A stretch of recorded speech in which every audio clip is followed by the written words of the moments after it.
Hello tout le monde, bienvenue pour cette nouvelle vidéo sur YouTube. Alors cette fois-ci le thème c'est la GPA. Je vous ai demandé il y a une semaine de me poser des questions, quelles qu'elles soient. C'est parti, la fac autour de ma GPA en avant. As-tu déjà donné ton sperme? Quelles sont les premières étapes?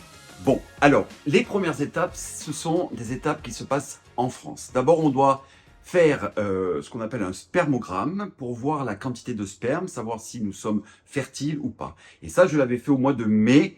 Souvenez-vous, je l'avais fait en même temps que celui d'Alex. Voilà. Après, ça s'est passé autrement. Mais c'était au mois de mai. Plus des analyses biologiques, notamment le HIV, les hépatites, etc. pour savoir si on est sain, prêt à entamer une procédure de GPA. Voilà.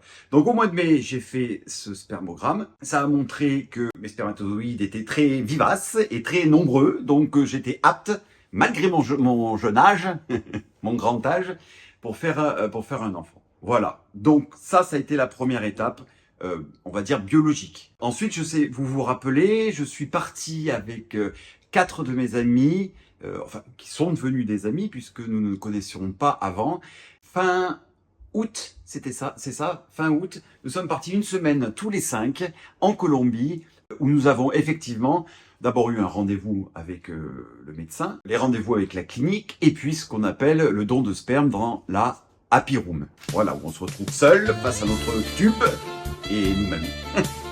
Voilà quelles sont les premières étapes. Pourquoi un enfant si tard? Alors, j'ai tout le temps eu envie d'avoir un enfant. Hein. Ça, c'est quelque chose qui ne m'a jamais lâché. Autour de 30 ans, j'ai failli. J'en avais parlé avec une amie, de le faire à deux, avec une fille célibataire. Ça ne s'est pas fait et je regrette pas, en fait, pas l'avoir fait parce que en plus, nos chemins se sont séparés de manière assez importante. Donc ça aurait été très compliqué. C'est pour ça que je dis que souvent, quand on me dit « mais faites-le avec d'autres femmes », quand vous n'êtes pas un couple, c'est très compliqué parce que si la personne avec qui vous avez fait l'enfant rencontre quelqu'un d'autre et puis part à 500 km, eh ben vous l'avez dans le baba, comme on dit. Et puis parce que je pense que c'est le bon moment, je me sens prêt, vraiment prêt, avec si vous voulez, avec moins d'innocence que quand nous sommes jeunes, et avec une maturité beaucoup plus importante, et du coup j'ai très peu de stress. Voilà. J'ai juste le petit stress du fait de faire la GPA, voilà, mais pas d'élever l'enfant. Pourquoi la Colombie? Alors, pourquoi la Colombie? Avec Alexandre, nous avions commencé à faire nos démarches en Ukraine. Puis vous savez, le 24 février 2022, la guerre en Ukraine a éclaté, ce qui a fait tomber tous nos espoirs. Et j'organisais l'animation d'un webinaire pour l'entreprise Air France sur l'homoparentalité et la transidentité. Et c'est là que j'ai rencontré un futur papa qui avait comme pays la Colombie. Et donc nous sommes partis ensemble. Voilà. Et pourquoi la Colombie? Parce que la Colombie, en fait, c'est un pays qui est vachement en avant-garde sur la question des mères porteuses. Figurez-vous que celles-ci, dans la clinique où je suis, sont suivies par une fondation d'anciennes mères porteuses. Et c'est vraiment, il y a une espèce de suivi, de non-commercialisation du corps. Et ça, pour moi, c'est très important. Pourquoi il y a eu autant d'attentes entre le mois d'août, où je suis allé en Colombie, et le mois d'avril? Je suis tombé sur une clinique extraordinaire. Je suis atteint d'une maladie génétique qui s'appelle la maladie de Cadazil. On en a découvert 2 autres, mais qui sont moins graves. En fait, ça a pris autant de temps parce qu'ils ont analysé tout mon génome. Et à la différence d'autres papas où ça a pu commencer avant, moi, il a fallu qu'on analyse en fait le génome aussi de la donneuse d'ovocytes pour éviter à ce que nos 2 gènes qui ne sont pas bons se rencontrent et fassent que le futur enfant soit porteur de ces graves maladies. Voilà. La mère porteuse est-elle la mère biologique? Alors non. Dans les GPA, les mères porteuses ne sont pas les mères biologiques. Ça paraît évident, hein, c'est pour éviter l'attachement, pour éviter le concept de mère biologique porteuse de l'enfant. Et quand vous parlez vraiment avec les mamans porteuses, là je parle à tous les détracteurs, elles ne se considèrent pas comme la maman. Avant de parler de ce sujet-là qui est important, les détracteurs devraient parler à ces mères porteuses pour comprendre comment elles perçoivent l'enfant. Voilà. Et le fait que cet enfant ne soit pas leur lien biologique fait qu'elles ont une distance par rapport à l'enfant. Voilà, c'est ce qu'elles nous le disent. Hein. Comment choisis-tu la donneuse d'ovocytes? Effectivement, elle est choisie sur catalogue. Vous avez évidemment les photos, mais vous avez aussi tout son métier, sa taille, son âge, ses parents, sa vie, qu'est-ce qu'elle a fait comme études, etc. Comme allez, on va dire, un CV. Et vous allez me dire, enfin certains vont me dire, oui, vous voyez, vous choisissez sur catalogue la mère de vos enfants. Donc c'est pas plus ni moins qu'une rencontre via un réseau qui est celui d'un catalogue. Mais c'est comme vous, quand vous êtes sur Tinder, vous choisissez la personne parce qu'elle vous procure quelque chose. Et bien il faut que la mère biologique de votre futur enfant vous procure quelque chose. C'est la même chose. On m'a posé la question sur la souffrance de l'enfant quand il y a la séparation avec la mère porteuse. Il n'y a aucune étude scientifique qui prouve qu'il y a une souffrance subie par l'enfant. Aucune. Par contre, il y a tous les témoignages des enfants issus de GPA qui prouvent et qui témoignent du bonheur de leur vie. Il se passe peut-être quelque chose au moment de la naissance, ça n'est pas prouvé. Ce qui est par contre prouvé par tous les témoignages qu'on a, c'est le bonheur qu'ont ces enfants de vivre dans ces familles plus particulières, moins conventionnelles. Voilà. Et moi, je vais me caler derrière tous ces témoignages qu'on a. Il y a d'ailleurs une émission sur France 5 qui avait été exceptionnelle, où ces enfants disaient: vous savez, nous ne sommes pas malheureux. Le malheur qu'on ressent, c'est par rapport au regard qu'ont les gens sur notre famille. Et en fait, ce sont souvent ces gens qui essayent de protéger ces nouvelles familles en les stigmatisant, qui apportent le malheur à ces enfants. Voilà. Donc, pour moi, ces enfants sont très très heureux et c'est tout ce que je vois. Cela ne te choque-t-il pas d'utiliser le corps d'une femme? Alors, je l'utilise pas, je force pas la femme à l'utiliser. Ce qu'il faut bien se mettre dans la tête, c'est qu'on n'est plus dans les GPA des années 80-90, où on partait en Inde, ou dans d'autres pays où c'était pratiquement, on imposait à la femme de tomber enceinte. Et aujourd'hui, moi, je me base sur le fait que quel que soit le désir de la future mère porteuse, elle est libre de choisir comment elle doit faire et comment elle doit disposer de son corps. Et moi, j'entends les critiques, notamment de certaines féministes, mais vous-même, les féministes, un peu extrêmes, vous n'avez pas à choisir de comment elles doivent faire et disposer de leur corps. Vous dites, oui, vous les faites souffrir, alors je leur interdis de faire le GPA. Mais en fait, vous êtes qui pour leur interdire de disposer de leur corps comme elles l'entendent? Moi, j'ai reçu des courriers, nombreux courriers de femmes françaises prêtes à prêter leur ventre pour mon enfant.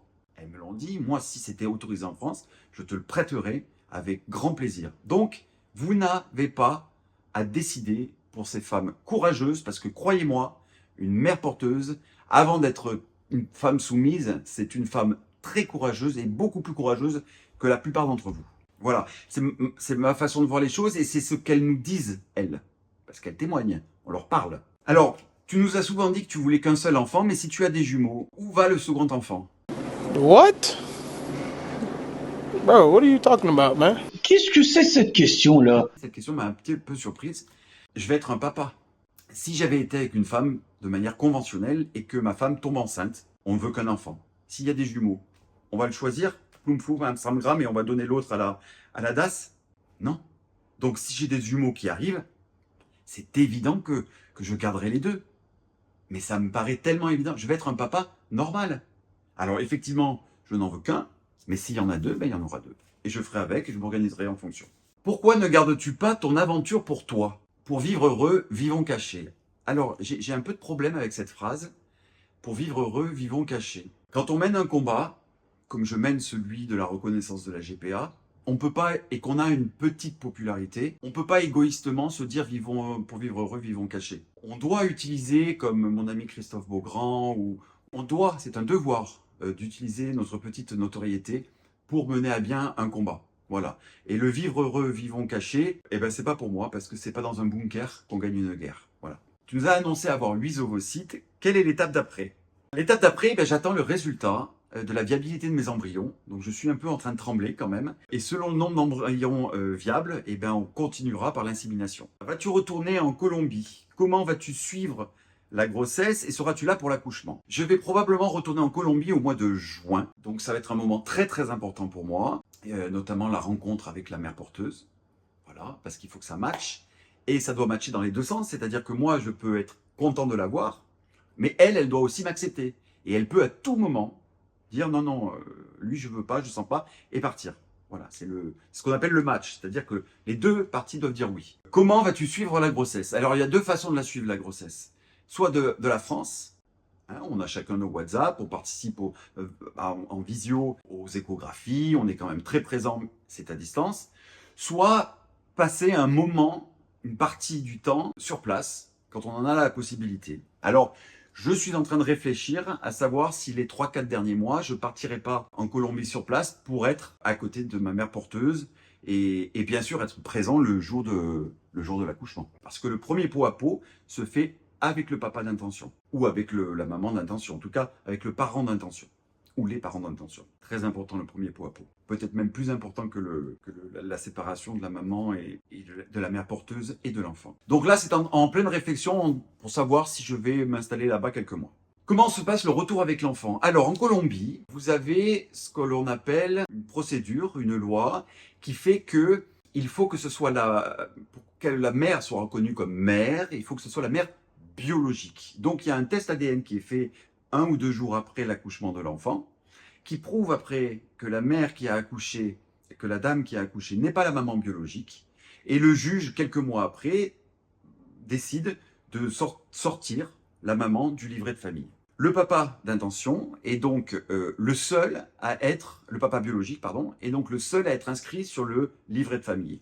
Et en France, quand on est le papa biologique, automatiquement, on a l'enfant qui est reconnu par la loi française comme étant le fils biologique du papa. Voilà. L'enfant aura la double nationalité, d'accord, une nationalité française et une nationalité colombienne. As-tu peur pour ton enfant? As-tu eu des menaces? Bah oui, des menaces, oui, quand on est personnalité publique et qu'on aborde des sujets sensibles comme ça. Par exemple, j'ai fait un débat il y a quelques temps avec une dame opposée à la GPA, je me suis pris quelques menaces, oui, effectivement. Ce sont que des comptes cachés derrière mais franchement, oui, qui veulent te faire la peau, voilà. Donc, peur, je vais faire attention, on va dire, voilà, parce que ça dérange beaucoup les gens. Est-ce que tu n'as pas peur de ne pas y arriver en étant seul et célibataire? Et ta vie de globetrotter, que vas-tu en faire? Alors,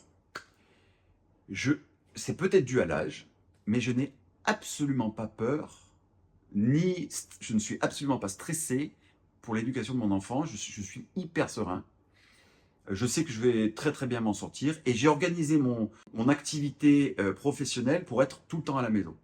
Donc en fait, je vais être H24 avec mon enfant. Je ne vais pas avoir, comme certains parents, l'obligation d'aller de 8h à midi, de 2h à 6h au travail. Et ça, c'est vraiment un avantage, je serai à la maison. Et ma vie de globetrotter, eh ben, pour l'instant, je n'ai pas d'enfant, donc je la vis, ma vie de globetrotter. Il est évident que quand mon enfant va arriver, je vais pas prévoir dès à présent comment je vais organiser ma vie, mais évidemment, elle sera adaptée autour de l'enfant. Donc arrêtez de vous faire du souci. Moi, je ne m'en fais pas, ne vous en faites pas. Tout se passera bien, j'en suis persuadé. Et s'il t'arrive quelque chose en étant célibataire, alors j'espère ne pas rester célibataire toute ma vie. Il est possible que rapidement, il est possible que dans l'année qui arrive, je rencontre quelqu'un quand même, donc qui partagerait ma vie et qui serait peut-être la personne qui m'accompagnerait avec l'enfant. Et dans tous les cas, j'ai ma sœur. Et c'est ma sœur qui aura tous les droits de l'enfant s'il m'arrivait quelque chose. Voilà. Donc tout ça, on organisera à mon retour en France. Et il n'y aura pas de souci là-dessus. Vous savez, 25% des familles en France sont des familles monoparentales, pardon. Donc je ferai partie de ces 25%.